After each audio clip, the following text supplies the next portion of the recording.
Antes de nada, deciros a todos buenos días. Es un placer saludaros de nuevo. Creo que muchos de vosotros ya me conocéis. Soy Jaisiel Madrid, director del Living Lab del Cluster Ambit y también soy responsable de los proyectos sobre digitalización de productos y espacios del Cluster Ambit. Hoy debo decir que traemos un contenido que está generando cada vez más atención e interés dentro del ecosistema del clúster y que, como veis, tiene que ver con el uso del diseño como herramienta estratégica para crear transformación social, en definitiva, para crear valor compartido en nuestros proyectos de arquitectura e interiorismo. Y dentro de esta temática general, hoy vamos a dirigir nuestra mirada a cómo este diseño del entorno construido y de los productos del hábitat que forman parte de estos entornos, nos sirve este diseño para mejorar la calidad de vida, la autonomía personal y el bienestar de las personas mayores. Y lo vamos a hacer hoy principalmente a través de un estudio de arquitectura de referencia a nivel nacional e internacional como AHEAD Barcelona Healthcare Architecture, de la mano de unas invitadas excepcionales, debo decir, que en un momento os voy a introducir. Pero antes, muy brevemente, me gustaría dar una pincelada sobre algunos de los drivers o de las palancas de innovación que en el Cluster Ambit estamos identificando, sobre todo en los últimos años, y que están empezando a nutrir algunos de los proyectos que estamos llevando a cabo en el clúster. Por un lado, como veis, tengo que destacar que cada vez nos estamos moviendo en proyectos donde buscamos hacer más tangibles, más evidentes los atributos de los productos y de los espacios que contribuyen a desarrollar esa dimensión del bienestar y de la salud de las personas del que vamos a hablar hoy. Proyectos que, por ejemplo, tienen que ver con el diseño basado en evidencias y la neuroarquitectura y que, en definitiva, nos permiten identificar nuevas estrategias de diseño donde conectar mejor con ese plano socioemocional, cognitivo, fisiológico de las personas que viven los espacios de manera cotidiana y que, en definitiva, estas estrategias de diseño nos van a permitir también gestionar esa mayor diversidad que es inherente al ser humano. Por tanto, tenemos que hablar cada vez más de diseño significativo, tanto cuando hablamos de diseño de espacios como cuando hablamos de diseño de producto. Un diseño que incorpora desde el inicio una mirada más empática, más holística, más humanista y que, por tanto, también es más consciente del impacto social y medioambiental que nuestras propuestas, que nuestras soluciones tienen en nuestro entorno más inmediato.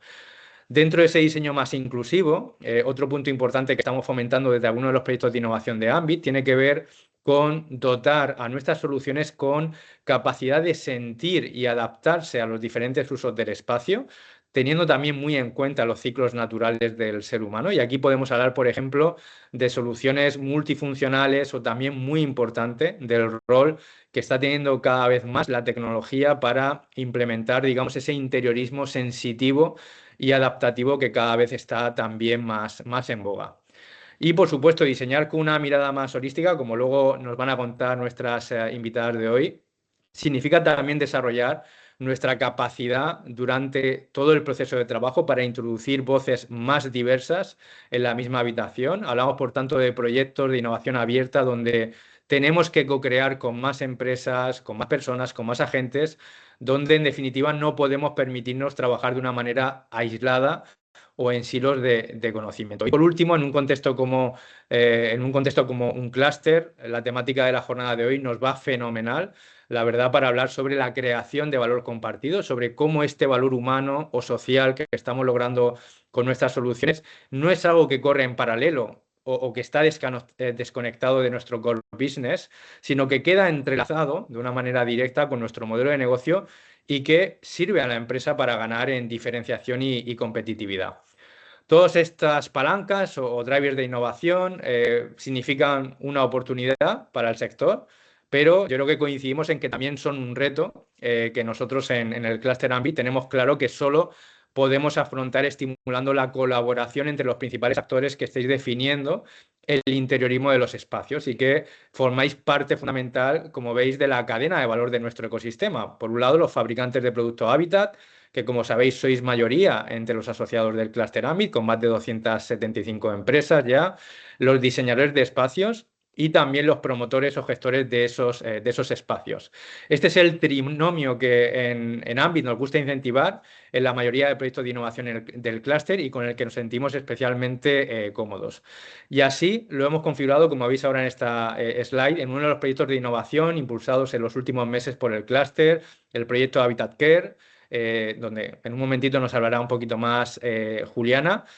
Bustos de WeMind Cluster y donde, como veis, estamos utilizando, o como vais a ver, estamos utilizando el diseño basado en evidencias y también los principios de la neuroarquitectura en el vertical sociosanitario de los espacios residenciales asistidos. Como veis también en esta slide, en este proyecto participan marcas, por un lado, proveedoras de soluciones del clúster, TMM y CitySense, TMM con sus soluciones de multisensorialidad y CitySense con su nueva línea de mobiliario biofílico para espacios contract, CitySense Lab. Y también tenemos a HED Barcelona como estudio especializado principalmente en arquitectura hospitalaria y sociosanitaria, como en un momento nos van a introducir nuestras invitadas. Y también tenemos a WeMind Cluster como clúster sectorial que está impulsando la transformación estratégica del sector de la salud mental y la autonomía personal en Cataluña y, por tanto, que se encuentra muy cerca de los gestores de espacios que viven y donde son cuidadas las personas mayores, como es el caso de Residencial Palau, partner también de este proyecto Habitat Care. Tenemos hoy de este consorcio del proyecto Habitat Care y ya aprovecho para darle la bienvenida, ahora sí, a dos enormes profesionales de AGED Barcelona, como Clara Rius, directora de AGED. Buenos días, Clara, ¿cómo estás? Hola, buenos días. Nada, muy Bien, bien, encantada de estar aquí. bienvenida y también dando Gracias. cobertura hoy a Clara durante la sesión, Agostina Ferrentino, jefa de Departamento de Investigación en AGED. ¿Cómo estás, Agostina? Un placer de nuevo hablar contigo. Igualmente, buenos días a todos. Buenos días. Y por parte de WeMind Cluster, como veis, también tenemos hoy a Juliana Bustos, manager de proyectos de innovación en este clúster y debo decir la persona con la que he tenido el placer de compartir coordinación del proyecto Habitat Care hasta el día de hoy. Juliana, bienvenida, ya sabes que estás en tu casa. ¿Cómo estás? Hola, muy buenos días a todos. Pues si te parece bien, Juliana, aprovecho que estoy contigo para ya pasarte la palabra y que puedas dar también esa pincelada a la audiencia que tenemos hoy al otro lado sobre esta colaboración intercluster y el proyecto Habitat Care. Cuando quieras, adelante, Juliana. Sí, muchas gracias, Jaisiel. Entonces, para empezar, uno de los elementos claves de la colaboración intercluster, específicamente entre WeMind y Ambit, bueno, hay que entender que WeMind es un clúster, al igual que Ambit, de salud mental, autonomía personal y envejecimiento. Y bueno, como saben, Ambit aporta todo el lado de diseño de espacios, interiorismo y productos de hábitat. Digamos, son dos mundos que tradicionalmente han estado bastante separados, pero por medio de diferentes proyectos hemos intentado como cerrar esta brecha. Por un lado, el ámbito asistencial y de salud, donde se entiende un poco más a las personas y sus necesidades, y por otro lado, el ámbito de diseño de espacio, donde se toman decisiones directamente de cómo vivimos y demás. Digamos, aquí lo que hacemos es juntar estas dos miradas e incorporar como una tercera capa en donde se incluya la tecnología y los datos y con esto poder diseñar como espacios en donde primero se pueda medir, entender y pues validar que funciona y que no. Digamos, es un tema, ahora sí, continuando más con Habitat Care, digamos, este es un proyecto que estamos haciendo tanto con partners de Amit como partners de WeMind. Entonces, el objetivo principal de este proyecto es rediseñar un espacio asistencial basado en evidencias, poniendo a la persona en el centro con el fin de mejorar el bienestar, la autonomía y la calidad de vida. Para conseguir esto hemos mezclado diferentes líneas, o sea, una es como incluyendo las tecnologías, medir cómo las personas están reaccionando al espacio, digamos, en esto incluye herramientas de EEG, sensores y demás que nos ayudan a entender un poco el impacto emocional y fisiológico del entorno. Digamos, esto implica, también hemos desarrollado varios talleres, incluyendo a las personas, talleres de co-creación, digamos, tanto a los residentes como personal asistencial y, bueno, y el profesionales en el diseño. La idea es unir toda esta información para así poder generar un espacio que sea mejor percibido por las personas que residen en esta residencia de gente mayor. Entonces, este es un poco el contexto que tenemos del proyecto. Ahora vamos a entrar un poco más al tema de los espacios residenciales. Muy bien, muchas gracias Juliana por tus palabras y por esta introducción de Habitat Care. Creo que estamos todos y todas ya deseando escuchar a Clara y a Agostina para disfrutar de la presentación que nos tienen preparada. Antes de pasar la palabra, quería recordar a la audiencia que tenemos hoy que podéis dejar vuestras preguntas o comentarios en el chat de la sesión. Después de la presentación de Clara, tendremos un espacio para hablar con Clara, también con Agostina.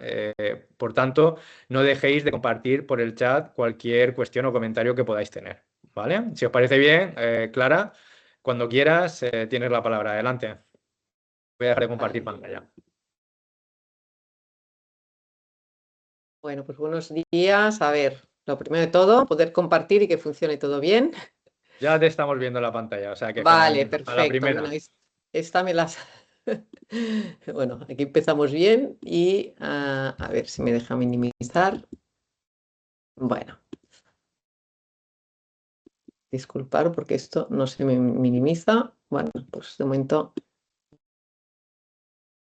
ahí ya no quiere. Bueno, pues qué lástima. Igual Voy a- vemos bien tu pantalla, ¿eh? No se Sí, ve ya nada. los veo aquí también. Bueno, perfecto.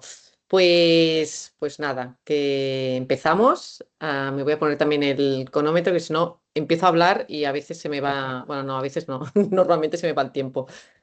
Bueno, mil gracias por la presentación, también mil gracias por dejarnos este espacio de, yo digo siempre, compartir experiencias y tanto compartimos nosotras como compartir, si vosotros y vosotras también podéis compartir experiencias, dudas, que enriquece muchísimo más, ¿vale? O sea que al final es una doble vía de comunicación. Solo para introducir un poco, para quien no sepáis quiénes somos, pues bueno, AGET, Barcelona Healthcare Architecture es un estudio de arquitectura que estamos especializados en proyectos para la salud y esto es un poco todos aquellos proyectos que abarcan a que las personas usuarias son personas vulnerables, ¿vale? Ya sea a temas hospitalarios, sanitarios, también sociosanitarios, a residencias de gente, de personas mayores, a espacios de inclusión, ¿vale? O sea que es un ámbito muy grande donde esto, hay personas vulnerables, hay personas cuidadoras y personas que acompañan.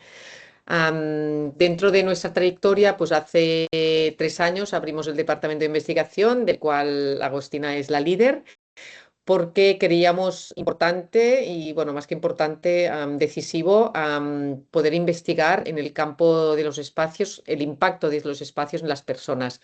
Especialmente porque cuando una persona es vulnerable, este impacto es mucho mayor, ¿no? Que una persona que quizá está bueno, en situación normal, sin saber muy bien qué quiere decir normal, pero bueno.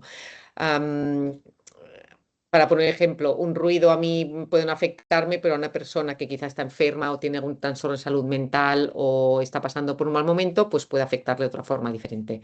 Por lo tanto, este departamento de investigación lo que hace es esto, un poco potenciar la metodología de trabajo, a tomar decisiones sobre evidencias científicas y al final son decisiones no tan subjetivas ni de cómo estoy yo hoy, ¿no? Sino unas decisiones más rigurosas y más objetivas.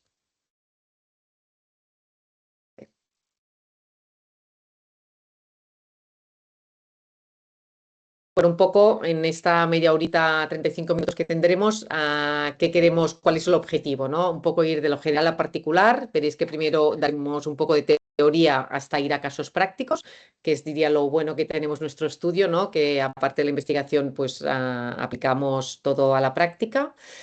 Y bueno, un poco los temas serían, pues bueno, cómo el entorno construido pues influencia o afecta al bienestar de las personas, qué es el envejecimiento, en dónde estamos ahora, ¿no? En el momento, en qué punto estamos del envejecimiento y cómo el diseño, ¿no? De los espacios puede acompañar este envejecimiento activo y saludable.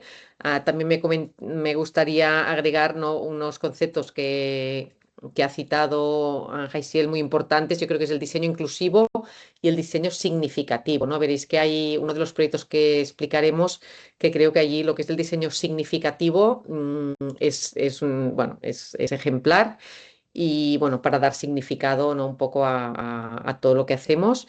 Y también la adaptación de los espacios. Los espacios tienen que ser multifunción porque cada persona es diferente, aunque tengamos necesidades comunes, pero al final hay comunes y hay no comunes. Y yo misma hoy puedo tener unas necesidades y mañana puedo tener otras. Por lo tanto, adaptación, flexibilidad, multifunción son fundamentales en todos los diseños que tenemos que hacer. Un poco de teoría que será muy rápida y muy ágil. Conceptos importantes sobre los que basamos un poco toda la parte de la investigación, ¿no? Sería lo primero es que la arquitectura no es pasiva, ¿vale? La arquitectura nos afecta y la arquitectura puede hacer que algunas cosas sucedan y otras no sucedan. ¿Y esto por qué es? Porque nosotros nosotros y nosotras tenemos una interacción constante con el entorno, ¿no? El entorno, a través de nuestros sentidos, entra en nuestro cuerpo y en nuestra mente. Y después, una vez bueno, nuestra mente lo decodifica, pues cómo reaccionamos, ¿no? Las reacciones que tenemos frente a un estímulo a través de la mente y los sentidos y nuestro cuerpo llega al entorno. Por lo tanto, aquello que dicen, ¿no? Que cuando toco algo, muevo algo, no afecta, algo afecta a alguien o a algo en el mundo. Entonces, esta interacción constante lo que hace es que los estímulos nos afectan o positivamente o negativamente, pero difícilmente habrá un impacto neutro, ¿vale? Siempre hay algo.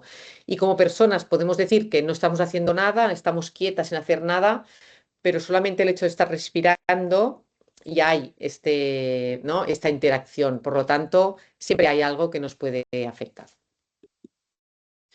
Después hay otro punto muy importante que es entender a las personas y de eso también yo creo que sale el concepto de poner a la persona en el centro de los diseños, que es muy fácil decirlo, pero se tiene que hacer y se tiene que hacer de una forma humilde y escuchando a las personas, escuchando y entenderlas.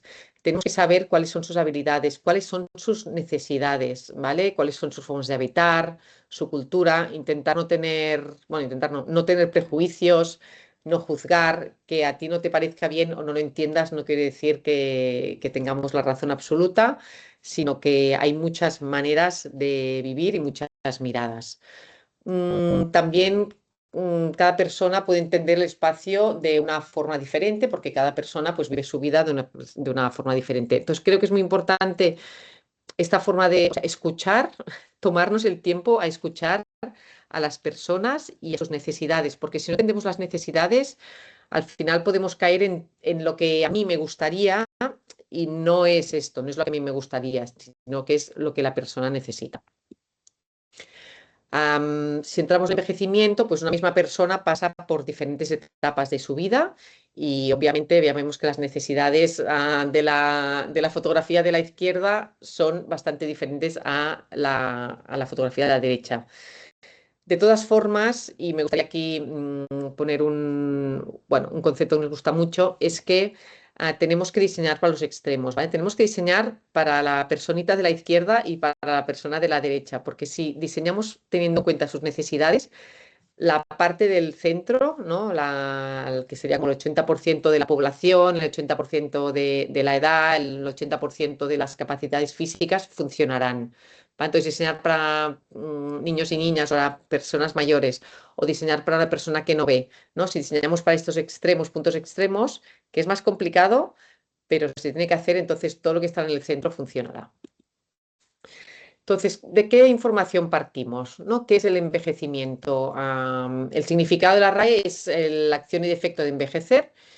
Y bueno, hay estos sinónimos de vejez, senectud, ancianidad, decrepitud, declive, decadencia, agotamiento. O sea, un poco unos sinónimos o bueno, unas palabras connotando negatividad. O bueno, yo lo veo así. ¿Cuál es el contexto actual donde nos estamos moviendo? Pues bueno, la curva, ¿no? del envejecimiento pues se está alargando, ¿vale? Cada vez vivimos más, pues por suerte, la media de edad pues está alargando. Lo que pasa es que al haber disminuido la natalidad, pues se prevé que en 35 años un 33% de la población superará los 60 años y los mayores de 80 años se triplicarán, ¿vale? Entonces, esto es un cambio demográfico donde tenemos que poner foco porque ya está pasando. Lo que pasa es que pensamos que, bueno, están allí, ¿no? Las personas mayores, pero bueno, algún día esperemos que lleguemos a ser personas mayores con unas necesidades y que podamos tener espacios donde vivir cómodamente y con un bienestar emocional y físico. ¿Qué nos dice la biología, no? Pues que el envejecimiento es, bueno, a lo largo de los años, pues van pasando, bueno, se acumulan, ¿no? La variedad de daños moleculares y hay un descenso gradual de las capacidades físicas y mentales que conlleva un mayor riesgo de enfermedad, por ejemplo, la pérdida auditiva, visión o movilidad. ¿Y qué pasa con el impacto emocional? ¿No? Que quizás es donde, o sea, los otros tres son bastante obvios, se habla y son datos. El impacto emocional es menos visible, pero no por eso menos importante, ¿no? El envejecimiento puede llevar a soledad y aislamiento social, hay mucha depresión y ansiedad, hay malos tratos de los cuales no se habla mucho y también hay por dónde pasan, ¿no? Las personas mayores, pues pérdida de seres queridos, hay falta de redes de apoyo y hay una dependencia de cuidadores que a veces, cuando hay malos tratos, pues pueden convertirse en los agresores. Y entonces aquí llegamos un poco a este cambio en el habitar, ¿no? Es muy difícil o, bueno, puede ser que pase, pero es raro que una persona esté en el mismo hogar durante toda su vida. Primero porque hay movimientos y después porque este hogar que te sirvió cuando eras niño o niña, después, bueno, con familia, a llegar a persona mayor, pues seguramente no es el hogar donde estarás mejor. Entonces hay cambios en el hogar, hay cambio de hogar, que es donde, bueno, donde queríamos ir, también hay cambios en los espacios de convivencia y cambios de las relaciones sociales. Entonces, este cambio de hogar o estos cambios, hay personas que pueden decidir, ¿no? Pues que necesitan un cambio, ya sea en la vivienda o me voy a vivir a otro sitio, a una residencia de personas mayores o me voy a vivir con un grupo de personas.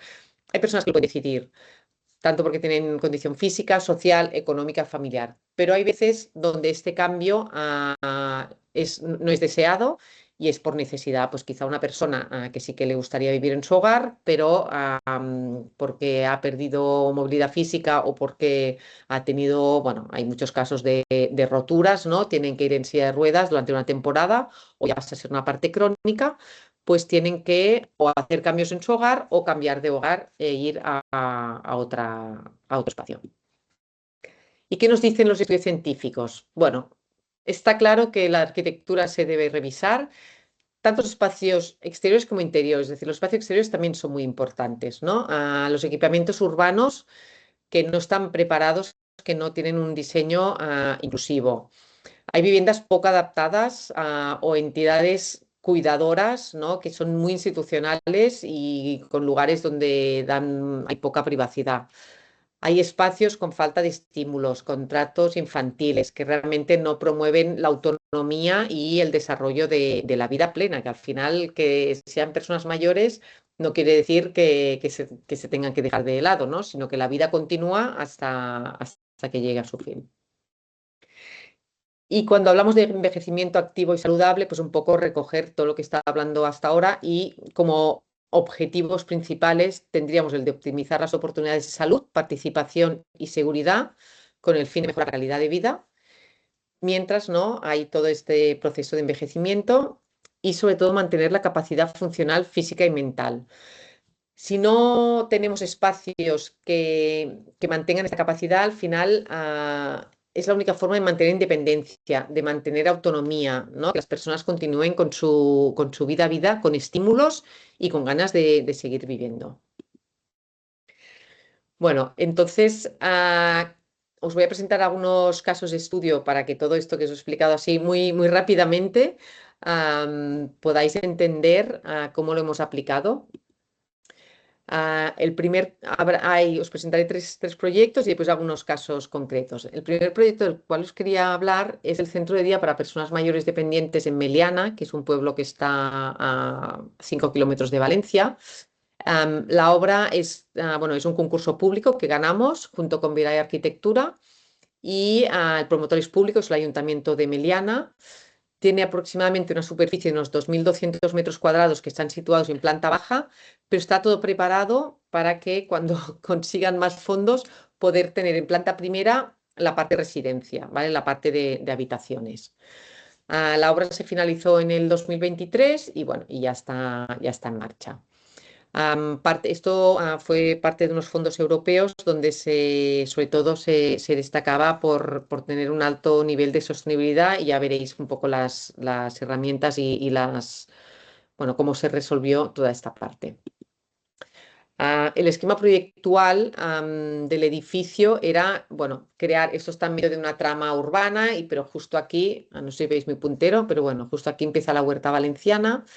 Y bueno, se intentó hacer un edificio que fuera muy amable con el entorno, que se pudiera ver desde todos los sitios, que pudiera tener varias entradas y varias visuales. Al final que no fuera algo cerrado, ¿no? Sino que se pudiera contemplar y decir, ostras, pues ¿no? Cuando veo esto dices, ostras, qué edificio más bonito, ¿no? Al final también nos tenemos que pensar que la parte urbana también sirve y poder atraer, ¿no? Con un edificio es importante, porque si ves un edificio que no te gusta, es verdad que es una parte subjetiva, pero bueno, tenemos que entender que hay partes que pueden hacer que un edificio sea mucho más amable y la parte de cómo se entendía desde el entorno, pues fue realmente muy trabajada para poder ayudar, ¿no? A que las personas pudieran entrar dentro del edificio.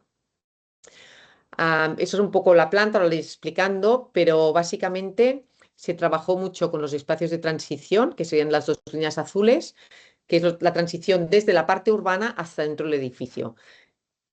Necesitamos espacios para esto, ¿no? Para hacer esta transición, de entrar de lo más público, desde que yo he llegado de casa, he llegado en coche o he llegado caminando, hasta entrar al edificio, un espacio de caminar, si puede ser verde, ¿no? De prepararnos un poco a cómo vamos a entrar a este edificio, qué va a suceder en este edificio, ¿no? Es muy diferente tener una puerta que está justo en la acera, ¿no? De donde te deja el coche, que poder tener este pequeño espacio de transición desde el exterior hasta el interior y también al revés, ¿no? Cuando salimos del edificio o queremos tomar un descanso, esos pequeños espacios pulmón nos ayudan, ¿no? a poder interactuar y que el edificio pues, esté integrado, pero que no sean cambios abruptos, ¿no?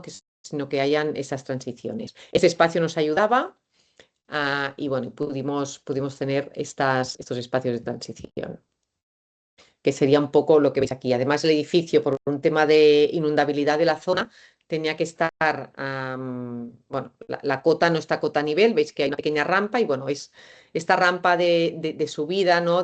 Bueno, vamos para allí, veis que es todo muy transparente, no da miedo, ¿no? Diríamos, o la idea es que no diera miedo y aparte, pues bueno, acompañadas con los árboles, que ahora todo esto hay mucha más vegetación y bueno, es como un paseo a la entrada. Después hay dos entradas. Bueno, esto fue un punto un poco de discusión, pero al final era importante tener estas dos entradas porque por la trama urbana podían venir las personas desde ambos lados, ¿no? Y entonces, bueno, se optó por estas dos entradas, son transparentes, están casi enfrentadas, por lo tanto puedes ver a lo que pasa en un lado y en otro. ¿No? Esto veis, son las entradas, son transparentes, enseguida que entras, pues bueno, hay luz en todo el interior. El programa funcional, quisimos diferenciar mucho lo que era el programa funcional de la parte izquierda, que es el edificio pequeñito, que es la parte de despachos, la parte de trabajo de las personas que están, los asistenciales, con toda la parte de la derecha, que sería propiamente el centro de día. Entonces, desde las entradas, veis muy bien pues, la configuración, ¿no? Del edificio. Eso es importante, que se pueda entender el edificio, que nada esté oculto, sino que se entienda un edificio sin tener que poner señalética. Que esto para mí es la señalética mejor, es no tener que poner señalética. Y después vendría el patio interior, que es un poco la pieza fundamental. Cómo este edificio, cómo toda la parte del centro de día se desarrolla alrededor de este patio. Este patio, pues bueno, surge un poco de los patios de toda la vida que hemos tenido, pues bueno, en la península ibérica o en la parte mediterránea, ¿no? Primero era un poco para temas climáticos, pero cómo este patio además nos permite tener este deambulatorio alrededor que hace que las personas puedan ir caminando, no haya pasillos sin fin. Y que haya una serie de actividades y de espacios que se van relacionando y como siempre hay visuales a través del espacio. Un poco, bueno, este es el patio interior. En el patio interior, pues aparte de haber vegetación, también hay bancos, hay huertos, hay una petanca, ¿no? Un poco introducir aquí dentro la vida del pueblo, ¿no? Que hay una plaza mayor, pues bueno, introducir aquí para que surja la vida. Aquí, bueno, pues la idea es que las personas estén aquí como podrían estar en el parque de su pueblo. Y bueno, estos puntos amarillos, bueno, que hay muchos más, es como qué pasa alrededor de este patio, ¿no? Pues alrededor de este patio hay espacios, alrededor de este patio hay actividades y cómo a las personas que están aquí, que son personas mayores dependientes, es muy importante que puedan ir viendo siempre que tengan puntos de observación, que sepan que, bueno, que si aquí hay, si veo un árbol, quiere decir que estoy cerca de la consulta, o si veo unos bancos, quiere decir que me estoy acercando al comedor, ¿no? Esos puntos de referencia son súper importantes porque hay personas que puede ser que no lean, hay personas que puede ser que no vean bien, hay personas que no se orienten. Por lo tanto, la señalética puede estar, pero lo mejor es que sean los puntos de referencia y todas estas visuales que se van cruzando que ayuden a entender el edificio y a moverse dentro del edificio. Bueno, un poco aquí algunas imágenes que es que a mí es que me encantan porque al final es ver la vida, pues aquí hay este cubículo que sobresale un poco donde, bueno, donde están aquí pues, cosiendo, hablando, etcétera, como también los materiales, los colores nos ayudan a esto, pues a transitar, ¿no? Aquí en este caso, pues los pasillos eran de color gris y los espacios de estar o de actividades son de color verde. Entonces, realmente es que no hace falta señalizar, ¿no? Con una señalética que, por ejemplo, si tú no entiendes una palabra, pues y estás, te puede, bueno, te puede llevar a una angustia, ¿no? O a una depresión de por qué no estoy entendiendo lo que me dice este cartel. Estas visuales que se cruzan, ¿no? Tú puedes estar viendo a una persona que está allí, pues bueno, entiendes dónde está, intentar no ocultar, ser espacios transparentes, vegetación, el contacto con el exterior, ¿no? El contacto con qué está pasando fuera, qué día hace, es de día, es de noche, llueve. Y bueno, el poder al final que las personas estén aquí, que lo puedan acoger como un espacio de estar. Este caso es un centro de día, pues un centro de día que pueden estar durante todo el día, ¿no? Por lo tanto, importante tener proporciones que se asemejen a un hogar, no tener proporciones muy grandes y que puedan abrazar a las personas. En cuanto al tema de sostenibilidad, solo un apunte, perdón, y es que aquí se apostó por crear un edificio con toda una entramada de madera exterior, ¿vale? Toda la fachada es de madera y el aislamiento es de paja de arroz. Aquí estamos en la Albufera, aquí hay mucho cultivo de arroz y lo que sería la paja se quemaba porque no se sabía qué hacer, ¿no? Y entonces, bueno, aparte de la contaminación, era una pérdida de un material súper importante con el cual ya se ha construido toda la vida. La paja del cereal, no de todos los cereales, pero de muchos, se puede secar y lleva todo un proceso de secado y después se puede compactar y con esto es un aislamiento fantástico. En Francia se utiliza muchísimo, aquí cada vez hay más cooperativas que se utilizan, entonces nosotros utilizamos, estos serían los paquetes de paja de arroz dentro de unas cajas de madera y aparte de la parte sostenible, también habría este diseño significativo, ¿no? Cómo conectas al edificio con las personas, cómo conectas con su historia y con el lugar, ¿no? Aquí la albufera, el arroz es parte de la vivencia, es parte de las vidas de las personas que están aquí, de los antepasados, de las historias familiares. Por lo tanto, a tener este edificio con un material de la zona y que los conecta, ¿no? Con su historia, es una parte fundamental, es significativa y, bueno, y que creo que se tiene que poner foco en estas partes que parecen un poco de, bueno, pues no sé, esto funciona, ya verás. Pues sí, sí que son partes que son fundamentales. Y ya os digo yo que entrar en este edificio con toda la carga del aislamiento de la madera es completamente diferente a entrar en un edificio de hormigón y hierro. ¿vale? Pero esto se tiene que ir allí y se tiene que comprobar y además después lo miraremos para cómo después poder evaluar estos espacios. Y voy a correr un poco a ver si... Bueno, esta foto me encanta porque al final es ¿para qué hacemos estos edificios? Los hacemos para las personas, ¿vale? Y esto es lo que os decía de cómo situamos a las personas en el centro, pues es pensando en ellas y no en nosotras. El siguiente proyecto que os voy a comentar es el Centro Multiservicios para Personas Mayores en Zamora. Se llama Multiservicios porque aparte de ser una residencia, también es un centro de día y bueno, y tiene varios servicios. La ciudad de Zamora es una ciudad que está envejeciendo muchísimo, hay mucha inmigración hacia grandes ciudades y bueno, y se necesitaba un gran centro. El promotor es público, es de los servicios sociales de la Comunidad de Castilla y León. Tiene una superficie de casi 14.000 metros cuadrados con 8.000 metros cuadrados exteriores y se está finalizando la obra. Esta foto no es de las últimas, pero bueno, está ya casi finalizada. Y también el proyecto es con coautoría de Vida y Arquitectura y LNG Arquitectos. Este proyecto surgió de decir, bueno, tenemos un edificio donde donde deben haber 200 plazas, pero ¿cómo lo haces con los conceptos nuevos de unidades de convivencia, de pequeñas familias, ¿no? No podemos poner 200 personas juntas en un comedor de 200 personas. Esto es un poco el modelo que se había hecho antes, pero esto es un modelo que no funciona, porque una persona no puede salir de su hogar e ir a compartir algo con 200 personas, ¿no? Esto pierde autonomía, pierdes independencia, pierdes intimidad, pierdes muchísimo. Entonces, la idea fue crear un pequeño pueblo, ¿no? Y como aquí dividimos las 200 plazas en 4 edificios y con un espacio central y con unos espacios alrededor de jardines.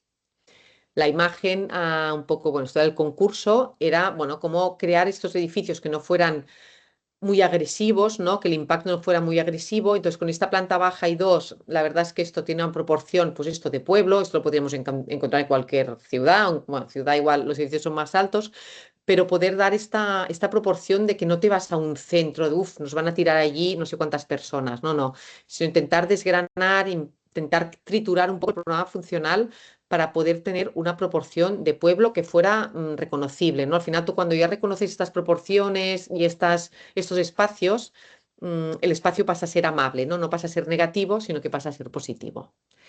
Y bueno, había toda una serie de esquemas funcionales de cómo se repartían las habitaciones individuales y dobles, unas áreas verdes tanto exteriores como las partes interiores.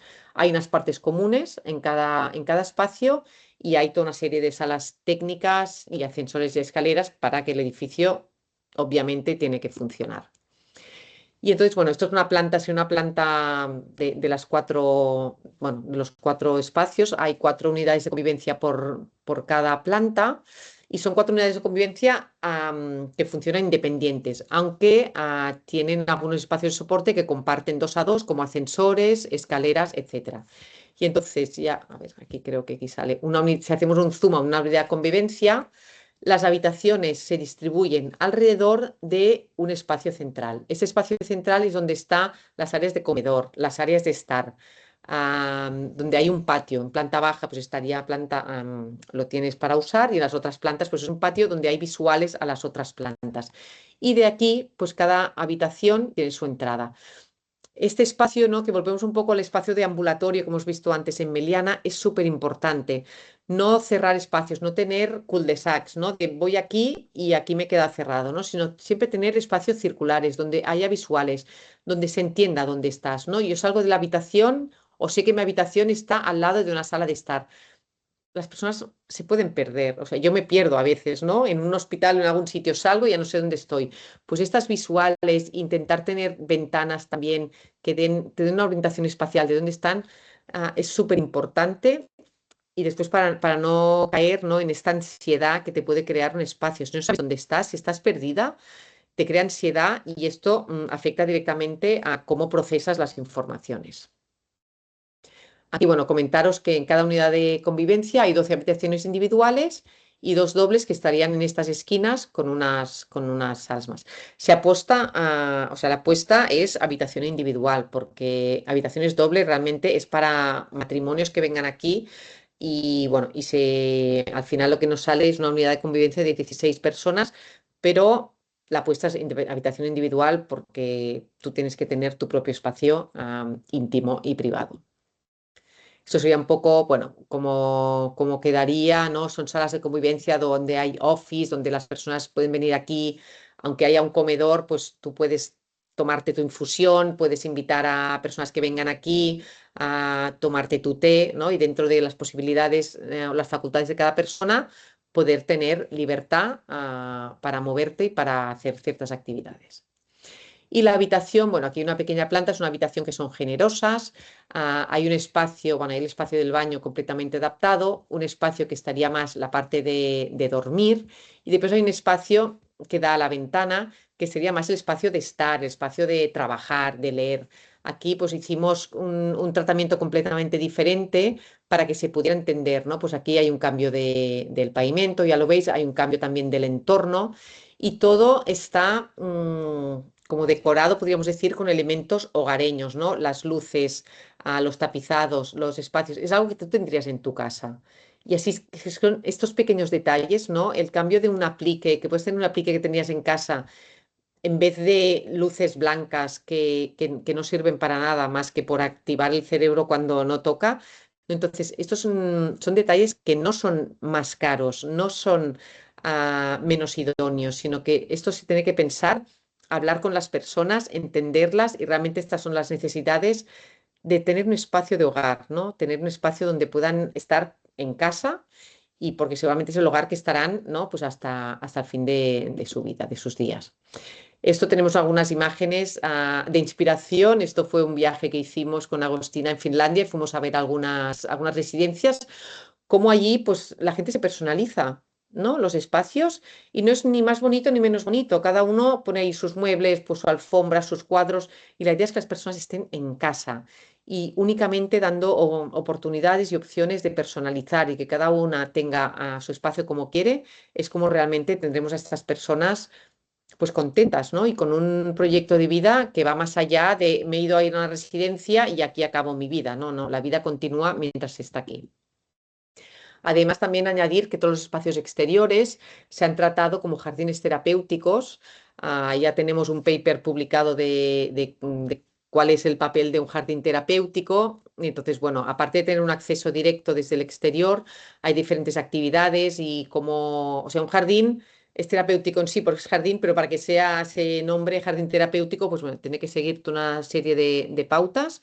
Y entonces, bueno, aquí en este caso se hicieron varios tipos de jardín. Hay el jardín ciudad, el jardín salud, el jardín actividad, jardín compañía. Cada uno de esos jardines tiene unos objetivos y bueno, y la idea es poder que sean accesibles, ¿vale? Que haya realmente un diseño inclusivo, que todas las personas los puedan utilizar y de aquí pues que tengan los beneficios que conlleva el jardín terapéutico. Esto también de Finlandia, algunas fotografías pues, de una residencia con esos jardines. En este caso, pues aquí hay un jardín estar y aquí pues hay un jardín de actividad donde hay unos huertos y aquí hay un invernadero. Y en este caso, una residencia para personas mayores en Madrid, del promotor es privado. Es un proyecto completamente diferente porque se reformó un edificio existente. Y aquí os quería apuntar un poco bueno, como en un edificio que es más urbano, se crearon también esos ambientes hogareños, pues colocando suelos de madera. Aquí tenemos este office también, como el mobiliario. Hay mucho, o sea, se ha innovado mucho en el mobiliario para personas mayores, también para hospitales, y como realmente lo que queremos es que la semejanza a un hogar sea la máxima posible. Además, aquí también se hizo un proyecto de señalética adaptativa que sería cómo, ¿no? Ponemos esa señalética no solo con un cartel, sino con imágenes, ¿no? Hay personas que quizá entrarán en una residencia y sabrán leer, pero quizá habrá un deterioro cognitivo y habrá un momento que no entenderán qué significado tiene todos estos caracteres que hay aquí. Pero que en esta fotografía sabe que si hay el campo de flores amarillas, está en la planta baja y aquí iré al comedor. O aquí en esta fotografía con el árbol con flores blancas, sé que aquí, pues bueno, en este caso es el comedor, ¿no? Cómo tenemos que trabajar mucho esta señalética adaptativa durante todo el diseño. Ahora también os quería comentar algunos proyectos que hicimos, por ejemplo, el tema que estamos comentando, ¿no? El mobiliario adaptado.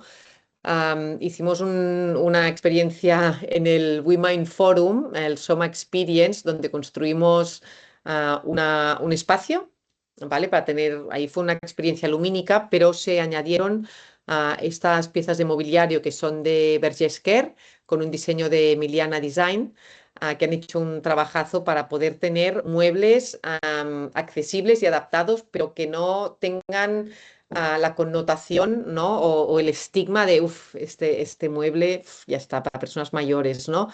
Yo esto lo podría tener en casa sin ningún tipo de problema. Y qué bien que hayan estos edificios con perdón, este mobiliario, estos sofás, en este caso, esta butaca, con esta sensibilidad, con esta mirada. Aquí esto me encanta, lo del bastón, porque mi padre va con bastón y el bastón siempre está en el suelo, siempre se cae. Pues en este caso, este detalle, ¿no? De cómo poder tener esta mesa donde puedes dejar el bastón. Y bueno, y hay todas las posibilidades y gamas también, tanto de diseño como de tapizados. Aquí también en este caso fue la residencia en Finlandia, ahí tienen toda la cultura de la sauna además. Pues bueno, hay mobiliario que se tiene que adaptar, ¿no? No todos nos podemos sentar y levantar, ¿no? De una silla, pues en este caso, por ejemplo, tener los brazos para poderse levantar, que sean anchos, que sean, ¿no? Las sillas y los sofás tienen que ser altos, si no es que si una persona se sienta allí, a veces no se puede levantar, ¿no? Y bueno, y cómo tenemos todas estas posibilidades que no son más caras, sino que simplemente es que se tienen que pensar desde el inicio. Disculpa, Y otra Clara, parte, tenemos como mucho 3 minutitos más, ¿vale? Y vale, seguimos estoy con las ya, cuestiones. última slide, gracias, Perfecto, Asiel. nada. La inclusión del arte como una parte que nos parece fundamental y que tenemos que incluir el arte como piezas. A ver, somos personas, mira, me está sonando el temporizador también, como el arte nos define, ¿no? Ya desde los primeros dibujos que se hicieron en la prehistoria, entonces incluir arte que pueda ser significativo, vamos otra vez al diseño, este diseño insignificativo, que pueda significar algo.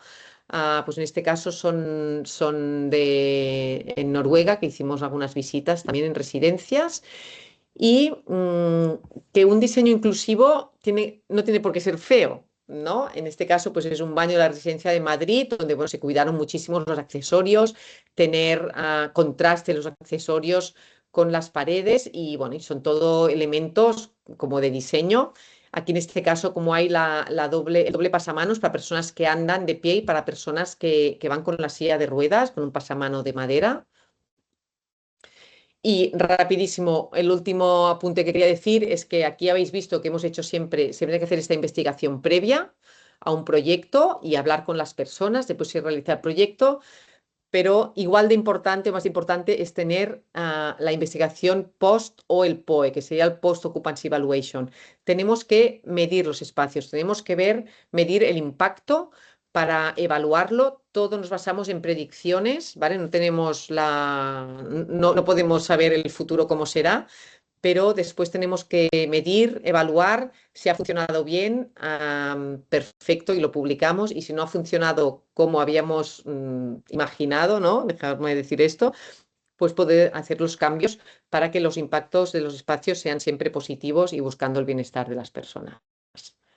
Y ya está. Muchas gracias. Dejo esta diapositiva 2 minutos para que tengáis aquí mi contacto. El de Agostina es el mismo, con agostina@gpcn.com.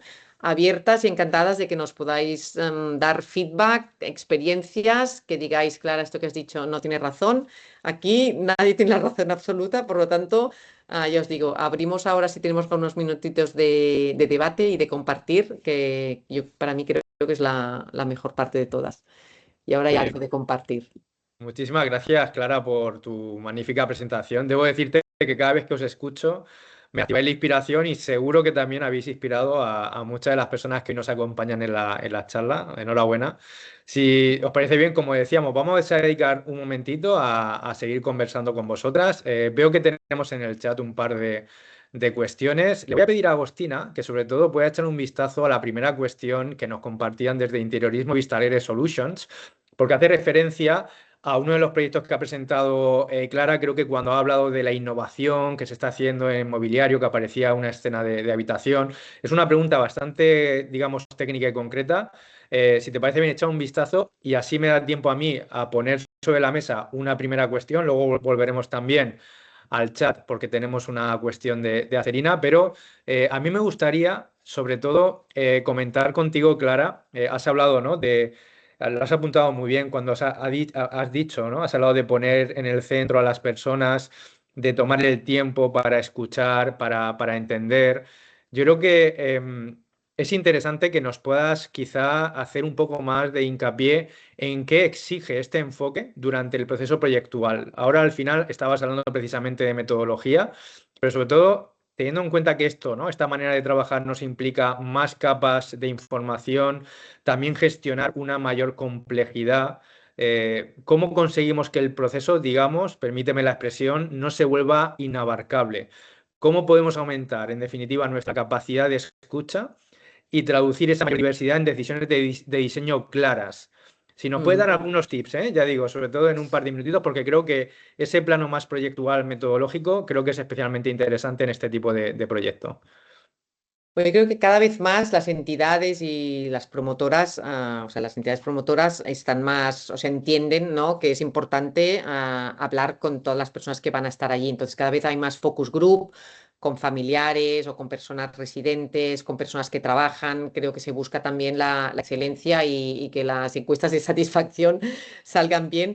Por lo tanto, yo creo que es un proceso que cada vez se entiende más. Y no es difícil decir, oye, pues vamos a plantearnos, hay un programa funcional, ¿no? Tampoco tenemos que ser naif, hay un programa funcional, hay un presupuesto, una inversión, pero después tiene que haber que la información sea buena. Entonces, a veces nos dan información ya previa, pues ha habido unas encuestas, ¿no? Entonces, con esto nosotros ya tenemos los resultados y aquí ya podemos ir poniendo foco en las partes importantes y si no los hay, pues se pueden hacer unas sesiones. Es verdad, se puede hacer inabarcable, esto puede ser infinito, pero yo creo que es muy importante también acotar. Hay unos tiempos, todo el mundo tiene sus tiempos, entonces poder hacer unas sesiones previas donde se puedan acotar realmente las necesidades y desde todas las perspectivas. Yo creo que es algo que ya es normal, ya es natural, ¿no? Que se haga y no estamos pidiendo algo, uy, ahora estas que quieren, ¿no? Sino que vale, pues perfecto. Entonces, si no hay unos datos previos, los pedimos con estas sesiones y junto con diríamos, una investigación previa de pues tanto casos de éxito, ir a ver alguna, en este caso, pues ir a ver alguna residencia que funcione, alguna que no funcione, ¿no? Tener inputs positivos, inputs negativos, creo que sería pues una parte fundamental, y ya digo, algunas reuniones previas, todo lo que dé de sí a lo que nos puedan dar las personas que están ahí trabajando. Muy bien, muchas gracias por la respuesta. Agostina, no sé si has tenido tiempo de revisar la Sí, primera cuestión de interiorismo Vista sí, Alegre Solution. Si quieres responder tú. es como el render. En realidad el plano fue lo primero que se entregó, pero después efectivamente tiene que ver con que no incidan las puertas en el pie cero, así que sería como el render. Muy bien, nos aclara precisamente que son del estudio Loja que realiza la pregunta. Perfecto. Y luego tenemos una segunda cuestión, que bueno, además de alegrarse, ¿no? Esta persona de que por fin centremos el discurso en el diseño, en las personas y que podamos, ¿no? Hablar de tener también ese final de vida digno. Preguntaba esta persona sobre todo cómo se adapta al hecho de que cada vez en los centros de mayores las personas que acuden tienen más edad y son más dependientes o son grandes dependientes, ¿no? Y aquí nos pone un ejemplo. Dice, me refiero, por ejemplo, a las instalaciones de oxígeno que tradicionalmente se incluían en las cabeceras de las camas o un tipo de cama que permita el manejo de personas que no se pueden valer por sí mismas. Es decir, estamos situándonos quizá en esos perfiles de mayor o de más grande dependencia. Un poquito esto, ¿cómo lo podemos abordar? Yo creo que se aborda igual, ¿no? Es verdad que, bueno, para mí antes había más grandes dependientes, ahora como se está desestigmatizando un poco lo que es la residencia. Hay personas que se animan, entre comillas, a, bueno, quizá no soy tan dependiente, podría estar en casa, pero bueno, igual por lo que sea, pues también puedo ir a una residencia. Pero sea como entre las personas, al final, si es su hogar de final de vida, acabarán siendo grandes dependientes, ¿no? En su gran mayoría. Entonces, estos espacios, lo que decía al principio, tienen que ser flexibles, se tienen que adaptar. ya tienen que estar preparados porque el 100% de las personas vayan en silla de ruedas. No será así, pero es que si no lo adaptamos todo a que todo el mundo vaya a ir en silla de ruedas, allí pasarán cosas, ¿no? El tema de no medicalizar o que no visualmente no estén muy medicalizados, esto es muy importante porque al final no es un hospital, ¿no? Si alguien tiene un problema, se va al hospital. Entonces puede ser que haya habitaciones pues, que estén más adaptadas, pero siempre intentando, por eso sí que sé, escondemos los gases. Hay muchos tips, ¿no? Muchos trucos donde cómo poder esconder, ¿no? de la vista para que la habitación al final sea una habitación que podrías tener en casa y no estás en una habitación de un hospital, no estás en tu habitación. Entonces, bueno, hay esos pequeños tips, pero siempre tienes que pensar que la habitación tendrá que ser por un gran dependiente. Muy bien. Bueno, vamos a aprovechar para responder un par de cuestiones más. Por un lado, Andrea, no te preocupes, luego lo iba a comentar. Después, esta tarde, enviaremos un email con acceso a la grabación de la sesión, porque nos preguntan por la presentación Clara y Agostina, si podéis compartirla, lo dicho. Luego compartiremos el registro de la sesión, por tanto, no te preocupes, Andrea. Y luego tenemos a Daniel Púa, nuestro compañero de Faro, ¿qué tal? Daniel, que nos pregunta sobre temas de iluminación. Nos pregunta, ¿cómo abordáis este equilibrio entre confort emocional y rendimiento visual en vuestros proyectos? ¿Utilizáis sistemas de iluminación regulable o estrategias mixtas según el uso de espacio? ¿Qué nos dices? A ver, es muy importante entender que un niño ve mucho más que una persona mayor. Esto ya es por el envejecimiento. Entonces, a veces hay yo qué sé, espacios que dicen, ay, este niño no ve, no, este niño ve muy bien. El que no ves bien eres tú, ¿no? Entonces, una persona mayor ve menos o la capacidad visual es menor. Por lo tanto, tiene que haber una iluminación más potente que lo que tendríamos seguramente en un hogar. Aún así es muy importante las temperaturas de la iluminación, o sea, la iluminación blanca no funciona en un espacio de hogar, porque una iluminación blanca lo que hace es activarte, puede estar en espacios de salas polivalentes, donde sí que es verdad que se están haciendo terapias o en el espacio de rehabilitación, pero al final la luz blanca activa, ¿no?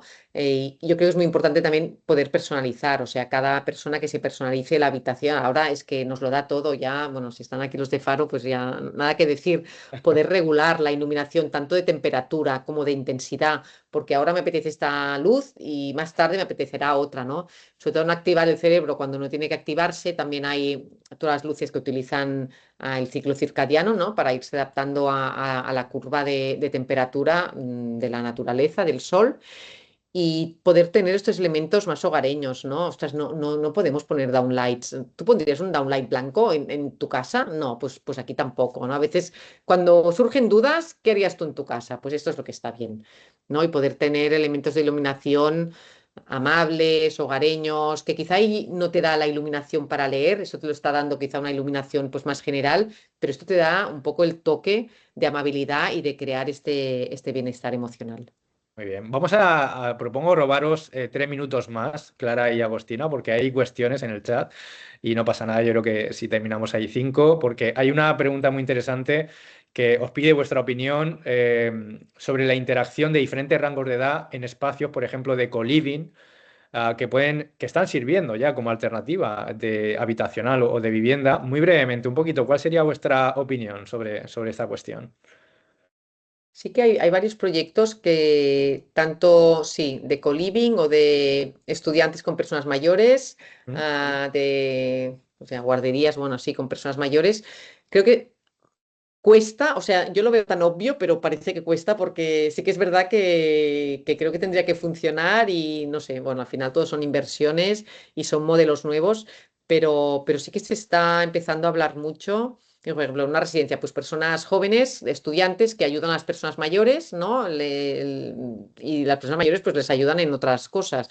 Creo que son modelos que que tendrán cabida, seguro, en el futuro, porque al final es ayudarse y convivir, ¿no? Cohabitar con, bueno, con ayudas bueno, no sé, Agustina, esto yo creo que en el norte de Europa quizá hay más, mm, pero hay casos de éxito, pero tampoco se está... bueno, creo que son modelos nuevos que se tienen que testear y esto, y al final si se miden y se ven las consecuencias positivas, seguramente habrá más promotores públicos, que creo que tendría que empezar por ahí, pero también privados que se vayan animando. Sí, precisamente, bueno, Juan Carlos Ruiz también os pregunta precisamente esto, ¿no? De si estos modelos que vienen de referencia de países nórdicos, veis si son más adaptables o trasladables a la sociedad española o veis algún tipo de, digamos, de reto especial, bueno, en línea de lo que estabas comentando. No sé si lo ves extrapolable o hay que hacer esa debida adaptación, ¿no? A nuestro contexto. Bueno, debida adaptación seguro porque allí son nórdicos y aquí somos latinos y partimos de una cultura también, yo diría, sobre todo familiar, completamente diferente, ¿no? Ahí hay la parte de la soledad, también son países que son mucho más, bueno, la densidad demográfica está muy diferente a la que tenemos aquí, ¿no? Y aquí también quizá hay la cultura más de que la familia se queda en casa y que, bueno, que se acompaña, ¿no? Parece que si dejas al abuelo o a la abuela, y perdonar, hablar así en la residencia eres una mala persona, ¿no? Porque, bueno, pues hay también la cultura de acompañar y de vivir juntos, también la cultura de vivir en la calle, ¿no? Es que creo que los modelos son extrapolables, pero siempre adaptándose, ¿no? Allí, bueno, quizás es verdad que tiran más, también son países que tienen una riqueza y en la parte social, pues hay unas inversiones muy grandes. Creo que nos tenemos que dar con las partes buenas, pero siempre adaptándolas. No podemos coger un modelo de allí y ponerlo aquí directamente, porque puede ser que no funcione. Está claro. Bueno, no vamos a resolver más cuestiones. Tenemos alguna muy interesante, Andreu Catalá, que nos preguntaba sobre cómo abordáis el impacto climático de temperaturas muy elevadas, tanto en interior como exterior. Creo que también tenemos por aquí una mano levantada de Nuria, pero yo os invito a que, como después os voy a pasar el contacto de Clara y de Agostina, si os parece bien, Clara y Agostina, que los invitados a la sesión de hoy se sientan libres de preguntaros directamente. ¿Os parece bien? Fantástico. Sí. Sí, sí. Muy bien, pues agradeceros de nuevo, agradecerte de nuevo, Clara, tu presentación. Voy a volver a compartir pantalla y con esto vamos a terminar porque me gustaría que Juliana comparta una novedad que, de hecho, Clara ya ha hecho mención al WeMind Forum, pero yo creo que es interesante, Juliana, que recuerdes a la audiencia cuándo se hace este evento, que pilotáis desde WeMind Cluster y yo también, cuando termines, haré también una breve hincapié en una novedad que traemos desde el Cluster Ambit relacionada con la temática de hoy. Cuando quieras, Juliana. Muchas gracias, Jaiciel. Entonces, bajo esta temática, digamos, todo lo que se exploró durante esta sesión, lo que realizaremos este año para el WIMA International Forum será un pequeño espacio en el Smart City Congress, que se realiza en Barcelona, será de noviembre 3 al 5, digamos, exploraremos un poco más a profundidad toda esta temática, donde se harán, bueno, diferentes expositores y, digamos, también un poco de charlas al respecto de este punto que es tan importante. Muy bien, entonces pues los ahí invitamos a todos a participar. sí. Allí estaré seguro a principios de noviembre con vosotras, Juliana, y hago hincapié. Invito a todos los que estéis interesados en participar en el WeMind Forum a que contactéis después de la sesión. Repito, os enviaremos después un correo electrónico, ahí tendréis el contacto también de Juliana, incluiremos la grabación y si queréis, sobre todo, preguntar a Juliana cómo marcas de producto, hábitat o estudios de diseño podéis involucraros en el WeMind Forum, pues Juliana estará encantada de poder responderos. También os quería poner, como veis en esta última slide, en vuestro radar, que muy pronto vamos a lanzar en Ambit una formación sobre diseño para el bienestar muy centrada en que aprendáis a integrar precisamente estos criterios de confort, de salud, de comportamiento humano que hemos ido recorriendo durante toda la presentación para ayudaros en el desarrollo y posicionamiento ya sea de vuestros proyectos de arquitectura e interiorismo, si sois estudios de diseño, o en vuestros procesos de innovación y comercialización, si sois producto, sois una marca o sois un fabricante de producto. También os dejaré en ese correo un enlace para que podáis solicitar más información sobre esta formación y si os interesa que podáis hacer también una pre-reserva. Os lo dejamos aquí por el momento. Agradecer a Clara, especialmente a Agostina, por esos 5 minutos adicionales que os hemos robado. Nos seguimos viendo en el proyecto Habitat Care. Clara, Agostina, Juliana. Muy bien. Y agradecer sobre todo a todas las personas que habéis seguido la sesión de hoy y daros la enhorabuena, ¿por qué no? También por compartir ese propósito y esa voluntad de trabajar desde una mirada más social y humana del diseño. Nos vemos muy pronto. Hasta luego. Muchas Adiós, gracias. gracias. Muchas gracias. Gracias, buenos Hasta luego. días.